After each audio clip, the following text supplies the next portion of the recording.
Cumprimento a amada igreja com a graça e a paz do Senhor Jesus. Amém? É uma alegria estarmos aqui na casa do Senhor. Hoje, de madrugada, eu já senti menos frio. Parece que o frio está indo embora. Peguei uma jaqueta, mas não precisou ser usada. Queridos, estamos aí, primeiro domingo do mês, e eu convido você a abrir sua Bíblia. Segunda carta de Paulo a Timóteo, já está aí. Segunda carta de Paulo a Timóteo, capítulo 1. Leremos a princípio aí os versículos de 1 a 5. A você que está em casa, também nos assistindo pelas redes sociais, Deus abençoe a sua vida. Dê o seu like aí, indique o nosso canal para outras pessoas, pelo menos 5 do seu conhecimento. E no apoio técnico de hoje nós temos no som e na sonoplastia o Ibsen Lopes, e aqui na filmagem e nos efeitos especiais o Cleiton Rezende. Deus os abençoe, meus queridos. Diz assim a palavra do nosso Deus, 2 Timóteo, capítulo 1, versículos de 1 a 5. Paulo, apóstolo de Cristo Jesus, pela vontade de Deus, de conformidade com a promessa da vida que está em Cristo Jesus. Ao amado filho Timóteo, graça, misericórdia e paz, da parte de Deus Pai e de Cristo Jesus, nosso Senhor. Dou graças a Deus, a quem desde os meus antepassados sirvo com consciência pura, porque sem cessar me lembro de ti nas minhas orações, noite e dia. Lembrando das tuas lágrimas, estou ansioso por ver-te para que eu transborde de alegria. Pela recordação que guardo de tua fé sem fingimento, a mesma que primeiramente habitou em tua avó Lóide e em tua mãe Eunice, e estou certo que também em ti. Vamos ainda a uma palavra breve de oração. Curve a sua cabeça diante de Deus. Pai querido, Pai amado, louvado e engrandecido seja o teu nome. Estamos aqui na tua presença, presencialmente, e também os que estão em casa nos assistindo pelas redes sociais. Que o Senhor nos abençoe nessa manhã. A tua palavra que foi lida, e ela agora vai ser interpretada, explicada e aplicada aos nossos corações. Prepara o nosso coração, a nossa mente, as minhas palavras, meu Deus, tudo o que eu disser aqui, seja tão somente para a glória do teu nome. Amém e amém. Ontem, eu assisti 2 provas de atletismo das Olimpíadas. E a primeira delas foi a de 100 metros rasos, feminino. E as mulheres jamaicanas são muito velozes. Das 10 participantes dos 100 metros rasos feminino, medalha de ouro, prata e bronze foram de 3 jamaicanas. E a que conquistou a medalha de ouro, ela estava tão empolgada, tão maravilhada, tão grata, e eu comecei a olhar para ela. Jesus, que empolgação é essa? Conquistando uma medalha. Quanto mais nós que servimos a Deus, o Criador do universo, a nossa alegria também, ela precisa ser grande e contagiante. Mas também eu vi o revezamento 4 por 100 com bastão. E aí cada país, 2 mulheres e 2 homens, mista. E à medida que um ia passando o bastão, ele tinha que olhar para frente, com muita atenção. Não podia perder Maria de Jesus 1 milímetro sequer, senão poderia custar a medalha de ouro. E teve uns lá que tropeçaram e caíram, mas levantaram e continuaram a prova. Meus queridos, quem passava o bastão e quem recebia tinha que ter uma atenção dobrada, tinha que ter zelo, dedicação. O passar de bastão é aquilo que eu e você deixaremos para os nossos filhos, os nossos netos, os nossos sobrinhos, deixaremos para as próximas gerações. E nesse capítulo que nós lemos, o apóstolo Paulo, ele está passando o bastão para Timóteo, assim como Moisés passou o bastão para Josué, assim como Elias passou o bastão para Eliseu, e assim como Davi passou o bastão para Salomão, Jesus passou o bastão para os 12 apóstolos, e nós estamos incluídos aí nessa responsabilidade. E nesse capítulo, o apóstolo Paulo, ele sente que a sua vida terrena está chegando ao fim. E ele quer deixar o seu sucessor. E ele escolhe Timóteo para continuar a obra de Deus. O apóstolo Paulo, ele reivindica para si mesmo o título de apóstolo de Cristo, versículo 1. E ele se coloca no grupo dos 12 que Jesus escolheu pessoalmente. Você se lembra que o apóstolo Paulo, ele se converteu indo para a estrada de Damasco. Jesus apareceu a ele também na prisão. E esta é a última carta que o apóstolo Paulo escreve. Ele está encarcerado no corredor da morte, provavelmente aqui na segunda prisão, porque a primeira lá no final de Atos, ele estava numa prisão domiciliar e ele podia receber as pessoas em sua casa e falar de Cristo. Mas aqui, meus queridos, o apóstolo Paulo, ele está numa cela fria, úmida, escura, mal cheirosa e insuportável. E ele tinha os motivos para estar reclamando, murmurando, blasfemando, jogando a culpa em A, em B, mas não acontece isso. Ele está preocupado com a sequência, com quem vai dar continuidade à sua obra. Lembrando aqui que ele está aguardando a sentença de Nero, aquele que colocou fogo em Roma e culpou os cristãos.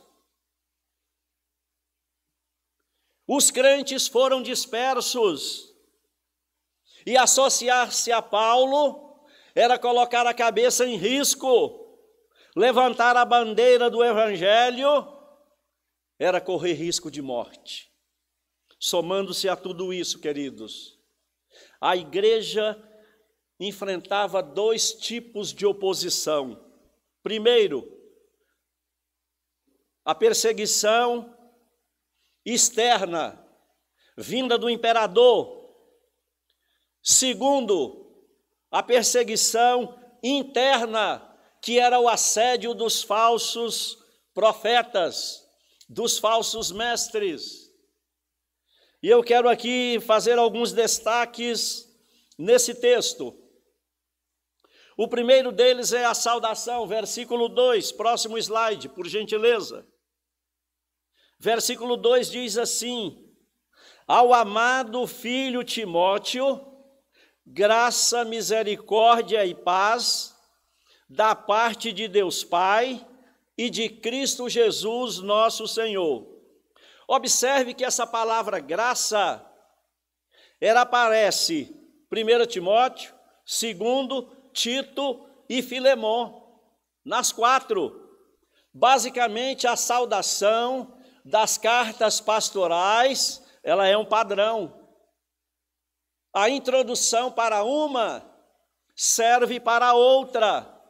E a palavra que predomina aqui é graça, que é cariz, de onde vem a palavra carisma e carismático.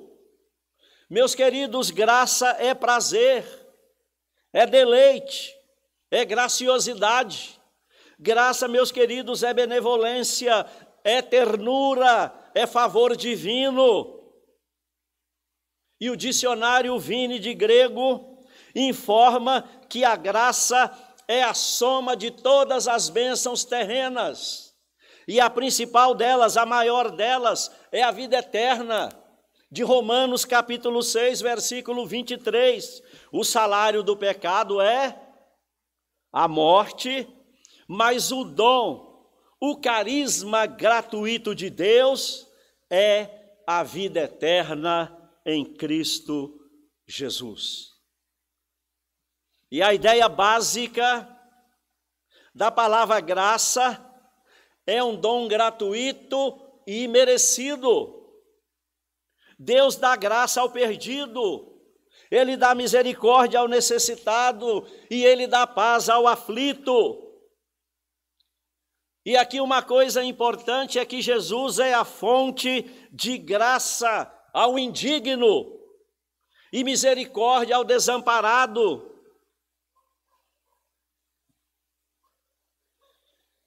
Meu irmão, minha irmã, só Jesus Cristo é o único que pode trazer vida para a humanidade. Ninguém mais. A verdadeira paz, ela reina aonde tem a guerra. A verdadeira paz, ela é para os desesperançados, para os desesperados. O Evangelho, a palavra de Deus, é boa nova para os pecadores agonizantes. E aí uma outra palavra também aí se destaca, que é misericórdia. Misericórdia, queridos, significa benignidade, fidelidade, bondade, devoção, perdão e compaixão. Misericórdia é uma palavra importante no Antigo Testamento e aparece pelo menos 200 vezes. E o reverendo Adriano, ele tem indicado livros excelentes e um deles é esse aqui que eu estou lendo. E ele dá uma dica muito interessante para nós que lemos a palavra de Deus diariamente. Na página 61 diz assim, ele dá uma dica importante. Procure as palavras ou expressões repetidas. Quando você estiver lendo um capítulo, se a palavra ela se repete várias vezes, opa, tem alguma coisa importante aqui.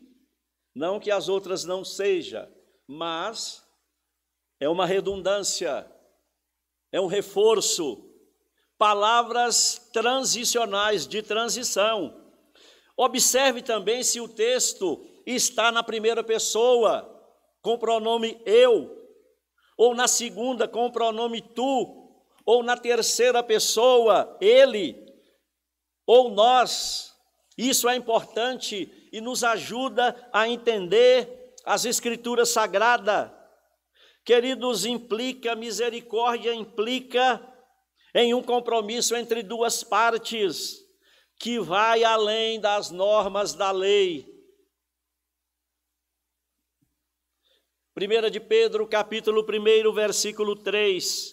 Bendito Deus e Pai de nosso Senhor Jesus Cristo, que nos regenerou, segundo a sua muita misericórdia. E o reverendo Hernandes, ele diz o seguinte: graça é quando Deus nos dá, graça é quando Deus nos dá o que eu e você não merecemos. E a misericórdia é quando Deus não nos dá o que nós merecemos. E a paz é a soma das duas. Em Lucas, capítulo 1, versículo 78, o nosso Deus, ele é misericordioso e bondoso. Ele fará brilhar o sol e a sua luz aos que vivem na escuridão e na sombra da morte. Jesus, ele é a luz para aqueles que andam na escuridão, nas trevas, na sombra da morte. Em Mateus capítulo 5 há uma promessa para os misericordiosos. Bem-aventurados os misericordiosos, porque alcançarão misericórdia. O livro de Salmos está regado de misericórdia. Salmo de número 59. Cantarei a tua força pela manhã, louvarei com alegria a tua misericórdia, pois o Senhor tem sido meu refúgio e proteção no dia da angústia. Salmo de número 123. Trata-se de uma oração que nós fizemos muito no ano passado e nesse ano. Salmo de número 123, tem misericórdias de nós, Senhor. E a gente observa até nas orações dos pastores. Tem misericórdias de nós, Senhor. Salmo de número 136, rendei graças ao Senhor, porque Ele é bom, porque a tua misericórdia dura para sempre. Detalhe importante, A.W. Pink faleceu em 1952, aos 66 anos, e ele diz no seu livro Atributos de Deus, ele afirma que a misericórdia de Deus para os ímpios são exclusivamente temporais. Elas se limitam apenas a essa vida. Depois da morte, não haverá misericórdia para o ímpio. Por isso que nós temos que urgentemente pregar o Evangelho às pessoas que estão ao nosso redor. E graças a Deus, ao PH, a igreja já atingiu a marca de 7.000 biblinhas distribuídas em todos os lugares. Queridos, Deus nos ama porque Ele é misericordioso. E João Calvino, Lélia, ele define misericórdia como sendo as bênçãos diárias de Deus. Ele sempre nos socorre, Deus sempre nos livra das calamidades, carrega as nossas fraquezas e, o mais importante, Ele perdoa os nossos pecados. A misericórdia dele dura para sempre. Salmo de número 103. A misericórdia do Senhor, ela é de eternidade a eternidade, preste atenção no final, sobre os que o temem e sobre aqueles que amam a Deus. Segundo aí, meus queridos, o amigo, a oração e a família. Versículos 3 e 5. Dou graças a Deus, porque sem cessar eu lembro de ti nas minhas orações, pela recordação que guardo de tua fé sem fingimento, a mesma que habitou em sua avó Loide e em sua mãe Eunice, e estou certo que também em você. Queridos, o Timóteo, ele é filho espiritual de Paulo e é o sucessor do seu ministério. Os dois são amigos mais chegados que irmão. E o apóstolo Paulo, no versículo 4, ele abre o seu coração a Timóteo. Eu estou ansioso por ver-te, para que eu transborde de alegria. Isso aqui é natural, porque o apóstolo Paulo está encarcerado.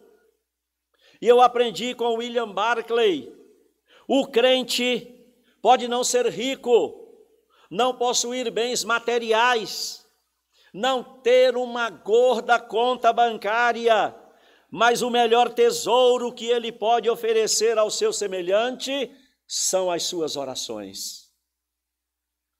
Ah, como é bom quando a gente recebe um telefonema, uma mensagem: fulano, eu estou orando por você. Eu já ganho o dia, a pessoa intercedendo. Queridos, o versículo 5, ele fala de duas mulheres, a avó de Timóteo, a dona Loide. Essa senhora deve ser membro emérita da SAF, da igreja primitiva.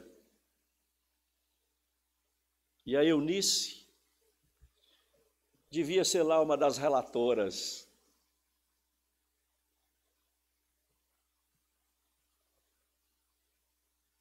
Aqui não fala do pai de Timóteo. Eu não fui atrás dele, não fui. Essas duas mulheres criaram Timóteo e ensinaram a ele as Escrituras.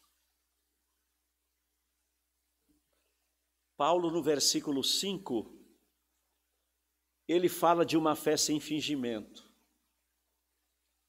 que passou por 3 gerações: Loide, Eunice e Timóteo, a avó, a mãe e o filho, respectivamente. Meus queridos, um dos maiores dons que uma pessoa pode ter é um bom parentesco. E nesse princípio, a mãe e a avó de Timóteo, elas foram vitoriosas na educação desse rapaz. Eu quero ilustrar que isso acontece, e aconteceu século passado, atualmente acontece. Isaac Newton morreu em 1727, aos 84 anos, na Inglaterra. O nascimento dele foi um milagre.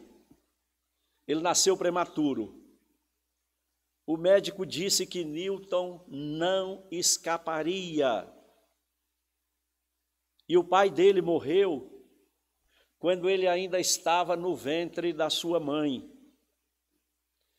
E para a viúva e mãe de Isaac, não foi fácil criar o menino sozinha. Não foi. E ainda o padrasto não gostava de Newton. Entrega esse menino para a avó dele, para ele ser criado lá pela avó. E foi dessa forma, com muita dificuldade, que Isaac Newton tornou-se um dos maiores cientistas, criacionistas de toda a história da humanidade. Esse cientista, Isaac Newton, ele amava estudar a Bíblia, e baseado em Naum, capítulo 2, versículo 4, ele afirmou, na época dele, que em pouco tempo os carros atingiriam uma velocidade de 80 quilômetros por hora. E Voltaire, o inimigo declarado da Bíblia, ele desdenhou Isaac Newton, ele fez pouco caso, e ele disse assim: esse Isaac, depois de velho e caduco, ele começou a ler esse livro aqui, que o povo chama de Sagradas Escrituras. Pobre Voltaire. Isaac Newton estava corretíssimo. Ele acertou na mosca, ele acertou no alvo, que os carros andariam a 80 quilômetros por hora. E hoje, os carros de Fórmula Indy ultrapassam a velocidade de 350 quilômetros por hora. Mas temos aí um terceiro, meu querido. Pode passar. O dom, o poder e o evangelho. A gente está vendo de 3 em 3, que é para a gente atingir o capítulo todo. Versículo 6 diz assim: admoesto que reavives o dom de Deus que há em ti. Reavivar é reacender, é reinflamar, é reaquecer. E o apóstolo Paulo sabia que o fogo do dom de Deus na vida de Timóteo estava baixando. Igual quando estamos com uma panela no fogo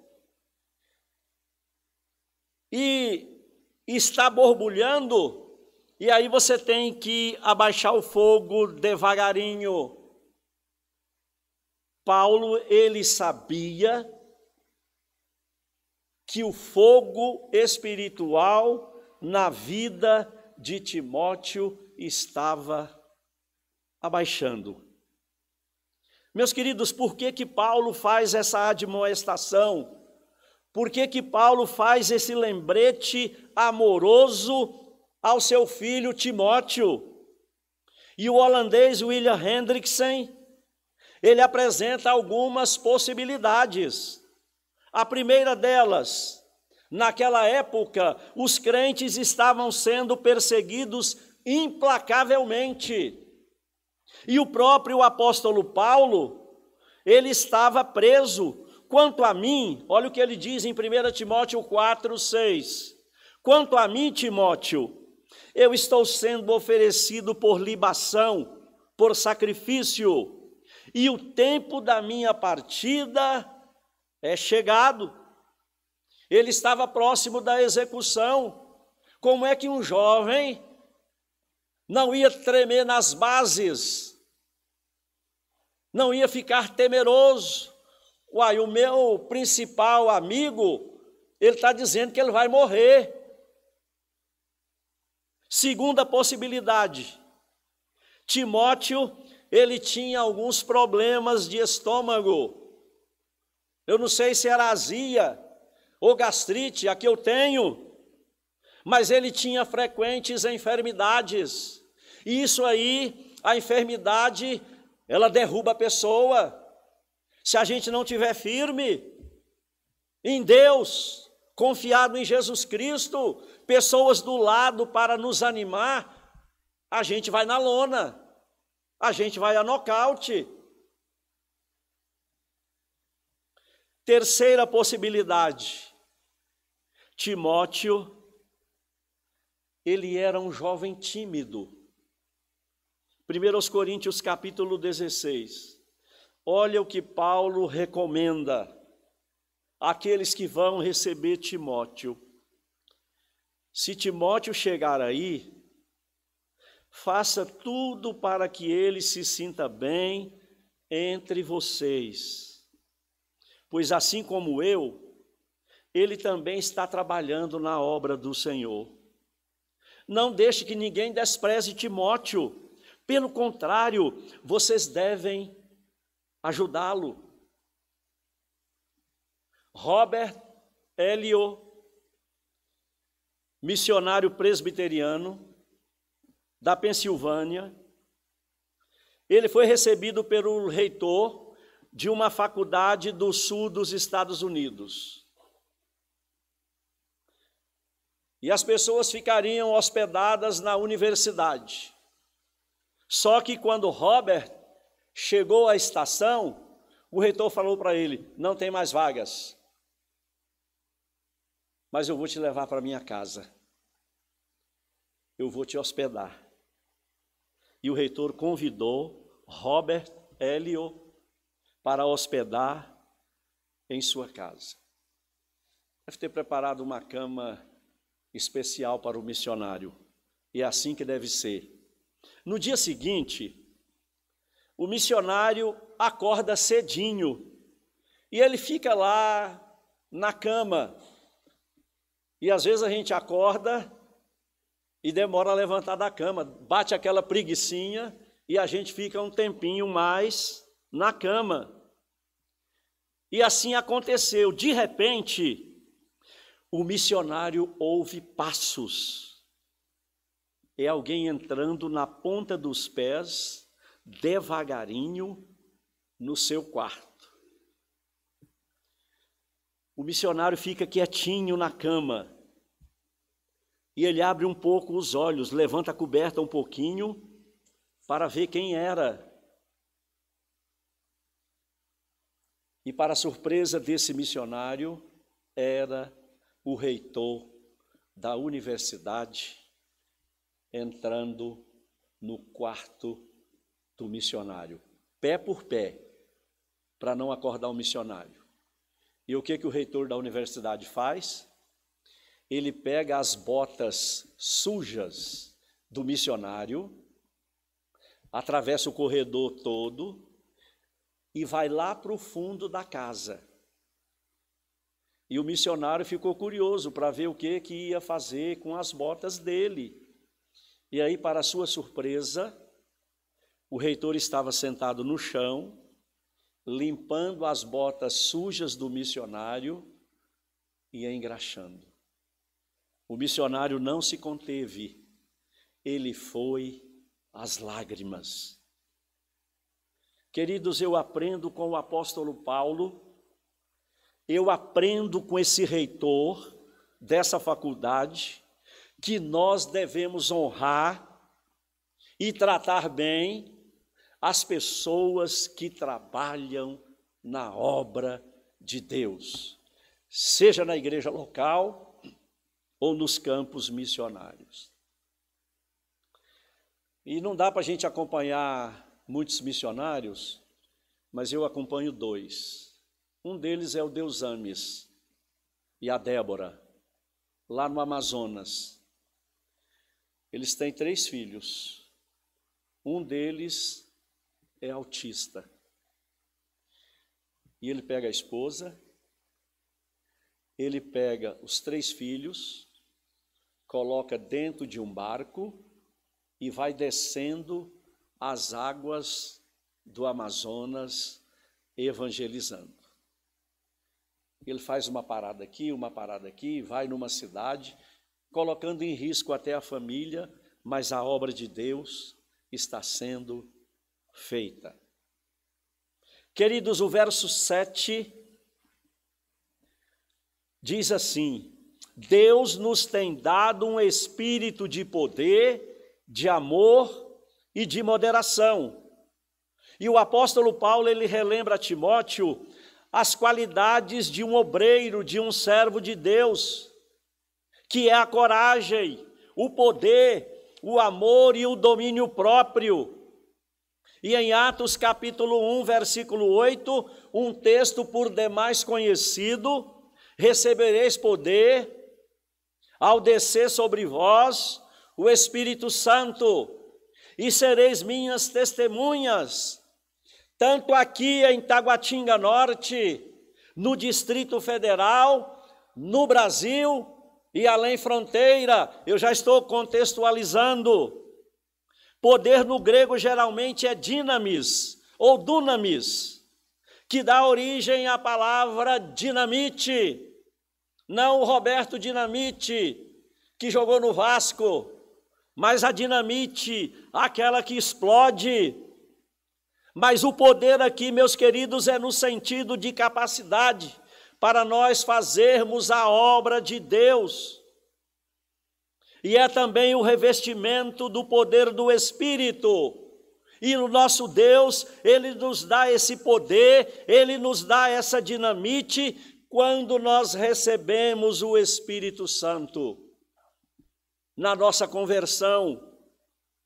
E para que nós recebemos esse poder? Primeiro, para vencermos o pecado. Segundo, para testemunharmos de Jesus Cristo. Terceiro, para pregar a mensagem salvadora de Cristo. E quarto, exercer a misericórdia aos necessitados. O versículo 8. Ô Timóteo, não te envergonhes do testemunho de Jesus Cristo. Não te envergonhes da minha prisão. Pelo contrário, Timóteo, participa comigo dos sofrimentos a favor do Evangelho. Como eu já disse, Timóteo, ele era um jovem tímido, mas ele não devia se envergonhar do Evangelho, e nem das prisões, e nem das cadeias de Paulo. Na nossa nação, nós temos liberdade para cultuar a Deus livremente. Mas em outras nações, nossos irmãos são perseguidos, maltratados e até mortos.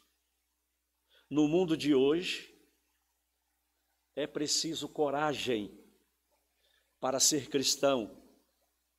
É preciso ter coragem para servir a Deus. Em 2013,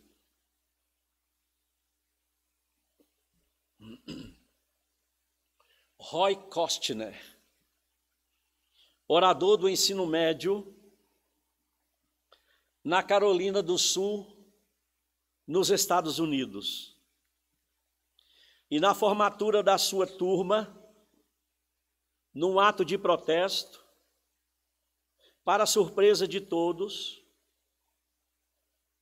em vez dele ler o discurso, Roy Costner invocou a Deus e fez a oração do Pai Nosso. Ele tinha 18 anos e ele falou com autoridade. O auditório emocionado o aplaudiu e ganhou as capas dos jornais. Mas ele tomou uma decisão ousada, polêmica, ao ignorar o mandato das autoridades da sua cidade por ceder à pressão dos ateus. E Roy Costner disse: nossa cidade é muito forte para se curvar à decisão de remover a oração das escolas. E eu fiquei pensando, o que leva uma pessoa, um jovem, a agir dessa forma? Seria inconformismo, revolta, ousadia, coragem ou indignação?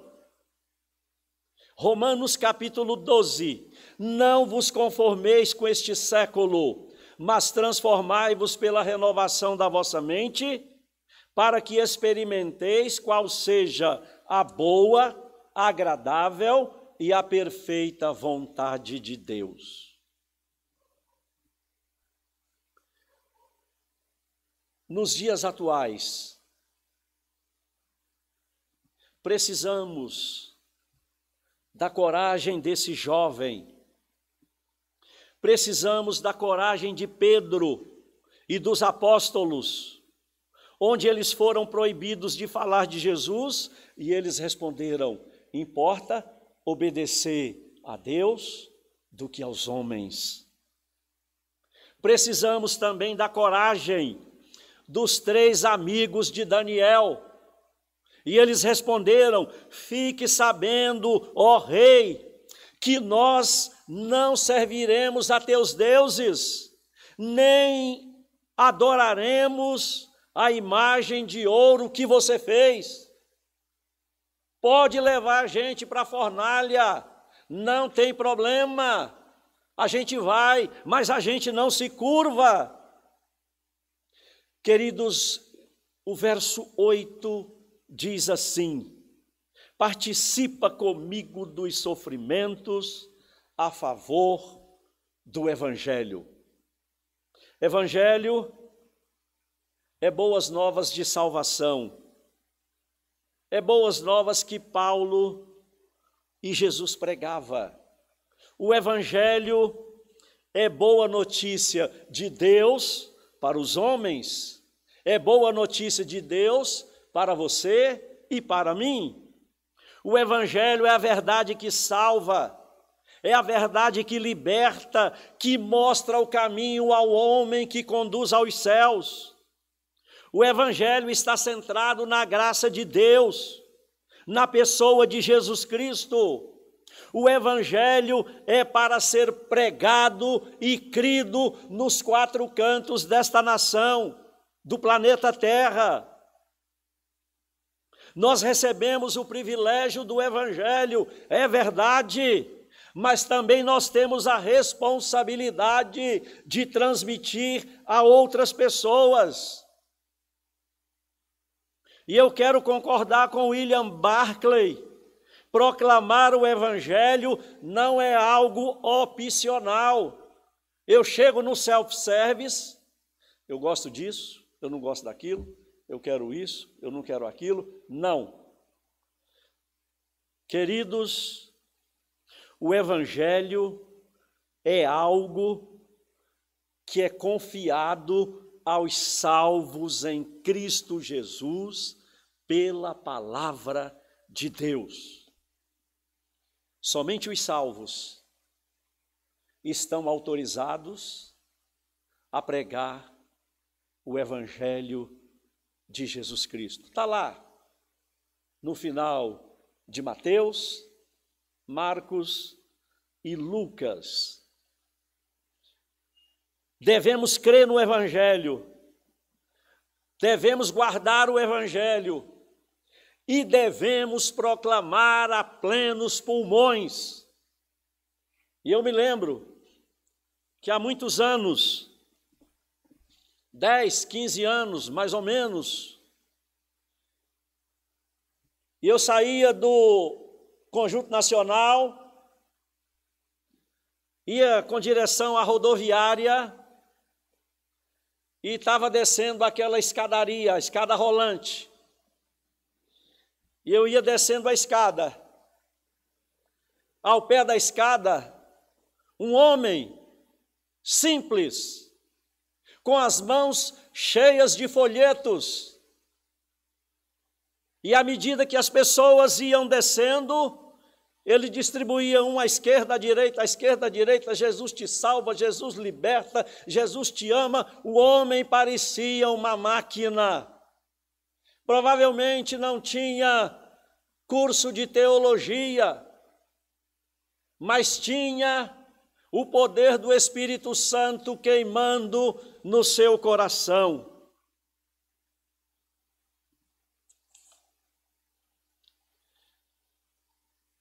Não podemos, queridos, em hipótese alguma, reter aquilo que Jesus fez por cada um de nós. Não podemos sonegar aquilo que Jesus deu a mim e a você. Nós não somos um poço de água parada, um poço de água salobra, mas nós somos uma fonte de água cristalina, transparente, que jorra dia e noite para a vida do pecador arrependido.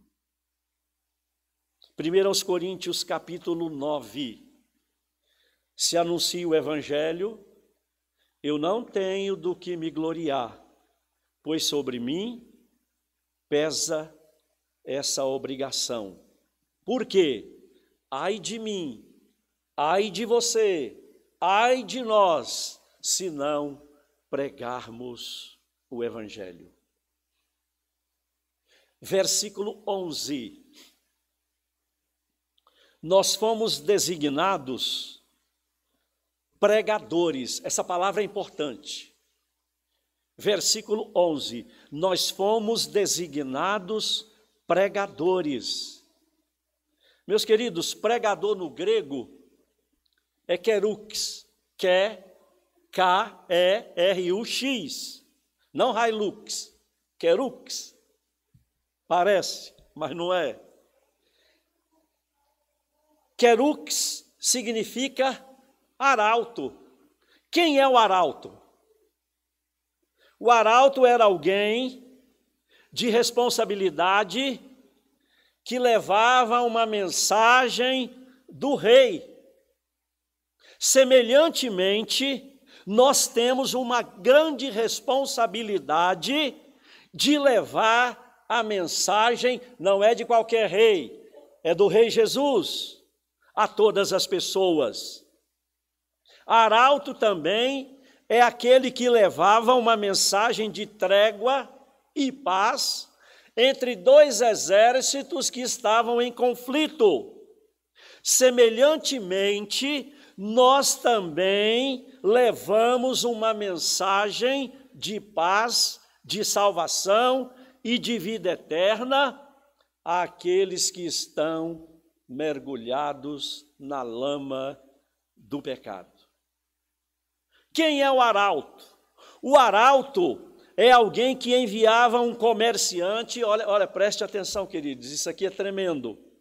O arauto é alguém que enviava um comerciante para anunciar suas mercadorias e convidar as pessoas para se aproximar e comprar os seus produtos.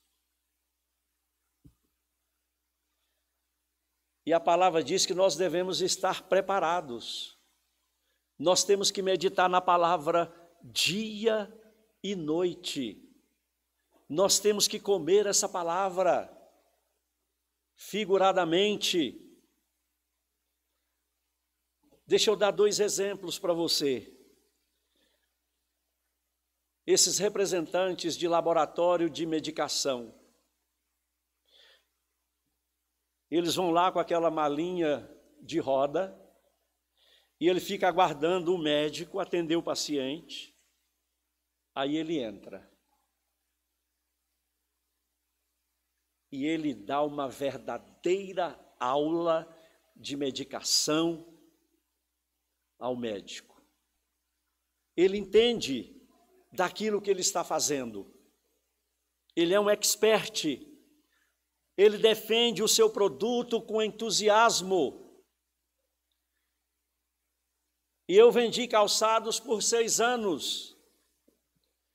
E às vezes eu tinha que mostrar uns 10 pares de sapato para a pessoa levar um. Não tinha problema. Por isso, graças a Deus, o período que eu trabalhei na Passarela Calçados, no Conjunto Nacional, eu era o 2º melhor vendedor. Eu só perdia para o José Edson. O cara era bom, e eu aprendi muito com ele. Mas, queridos, eu me esforçava para vender um par de sapato, e às vezes mostrava 10, 15.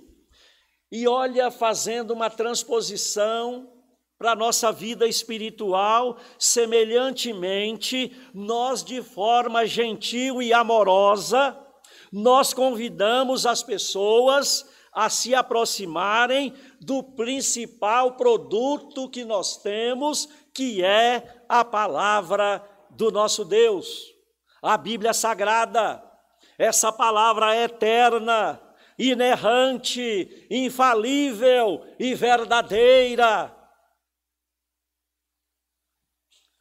E eu concluo, meus queridos,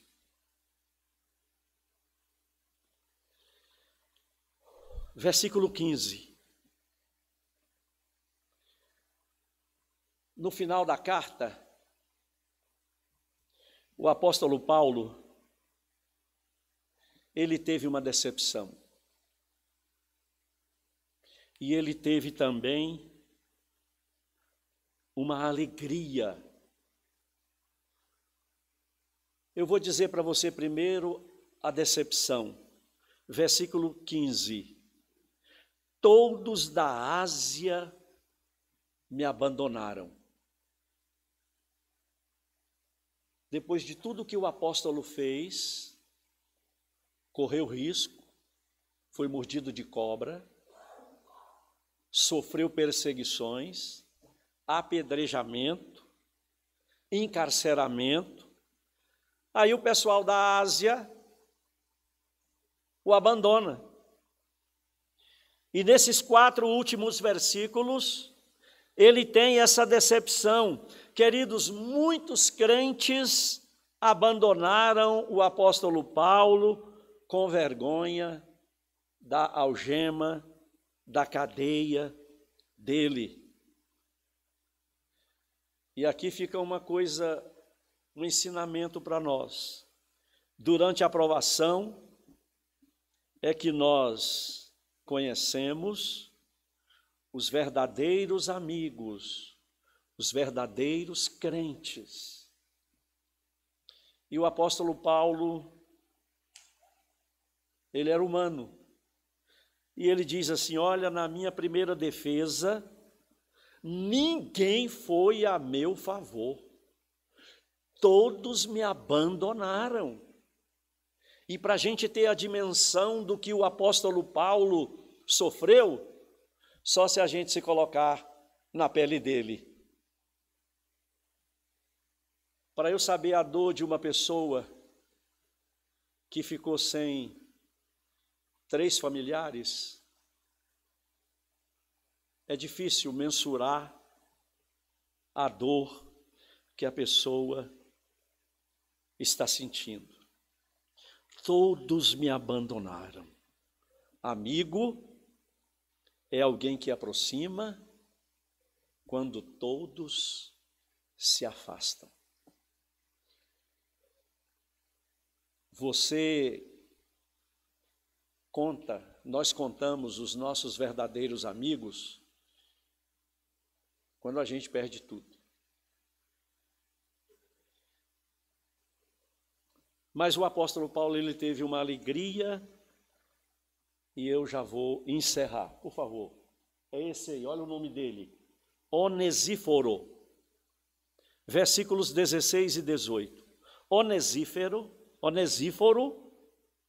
me deu ânimo, nunca se envergonhou das minhas algemas. E esse senhor aí, ele era diligente. Ele sabia que o apóstolo Paulo estava preso em algum lugar em Roma. E esse Onesíforo, ele chegou a Roma e ele procurou o apóstolo Paulo até encontrar. E eu estou aqui imaginando a conversa entre os dois. Na primeira parte, Onesíforo com outras pessoas. Eu ajudei Paulo em todas as ocasiões. Quanto mais agora que ele está preso, ele necessita mais ainda do meu socorro, da minha ajuda. O apóstolo Paulo precisa mais ainda da minha mão estendida. E eu imagino quando Onesíforo chegou diante de Paulo, disse assim: Paulo, eu estou contigo até o fim. Aconteça o que acontecer. Meus queridos, uma última palavra. Nós não podemos retroceder na vida cristã, na carreira cristã. Nós vamos com Jesus até o fim, aconteça o que acontecer. Deus os abençoe, a você que está em casa nos assistindo, ou aí no seu trabalho, e a todos vocês que compareceram aqui. Fiquem com Deus, que o Senhor continue com a mão estendida sobre você e a sua família. Pastor Adriano, pastor Márcio, por gentileza.